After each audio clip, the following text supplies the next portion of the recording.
We begin, though, with the string of gun violence across the country this weekend. Between Friday and Sunday, at least 10 cities reported mass shootings. Those are shootings with 4 or more victims. Several of those cities saw gunfire more than once. NBC News correspondent Kathy Park joins us now. And Kathy, I want to start by asking you about 2 of the shootings that really made a lot of headlines over the weekend. The first in Austin on Saturday turned fatal.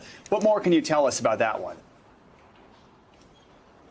Hey, Joe, good morning to you. Yeah, it certainly was a violent weekend in Austin. In total, 14 people were shot. And we just learned over the weekend that a 25-year-old died from his injuries. And according to police in Austin, the shooting happened early Saturday morning in a very busy entertainment district in downtown Austin. Lots of bars and restaurants.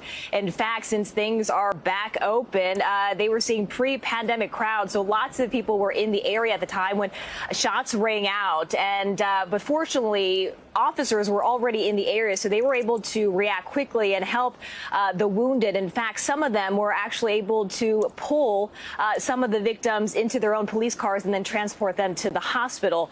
Right now, we know that one suspect is in custody, a juvenile. Meanwhile, another suspect is at large. And as far as what may have sparked this violence, officials are saying that this was a dispute between 2 parties. Joe? And Kathy, right before the Austin shooting, there was one in Savannah, Georgia, Friday night. Some of the victims were children. What are we learning about that incident?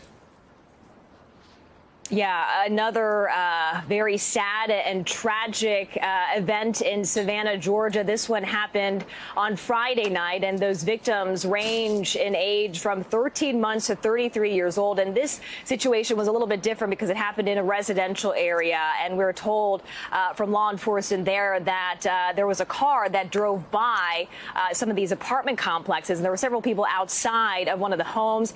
And then someone in that vehicle began firing at this crowd, and they uncovered 60 shell casings, just to show you how many shots rang out into the crowd. And we know that 7 people were shot, 1 person was killed, and the police chief said that they are investigating this incident and possibly seeing any sort of connection with another shooting that happened just a couple days prior. Take a listen. We were out there on Tuesday night. No one would talk to us. We went back out on Wednesday, sent detectives out in plain clothes. Still, nobody would provide any information to us. 2 days later, we end up with a mass shooting at the same location.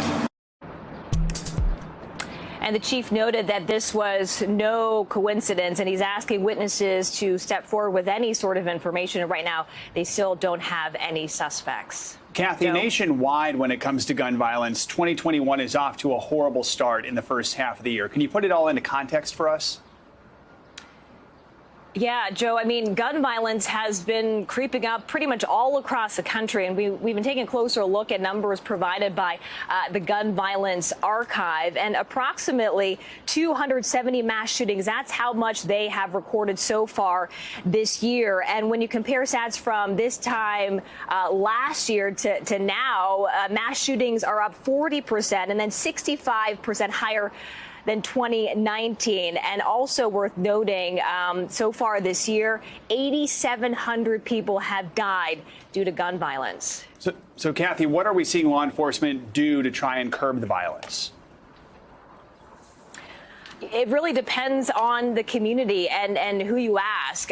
For example, in Austin, Texas, obviously this latest shooting, this mass shooting, prompted the conversation once again about what to do next. In fact, gun violence has gone up over the past several years. So a violence prevention office has been created as of last summer. So they plan on beefing up support there. And then in Savannah, Georgia, they plan on taking more of a community-based support, and they plan on having a community forum to discuss what happened over the weekend, Joe. All right, Kathy Park, thank you so much, Kathy. Hey, NBC News viewers, thanks for checking out our YouTube channel. Subscribe by clicking on that button down here and click on any of the videos over here to watch the latest interviews, show highlights, and digital exclusives.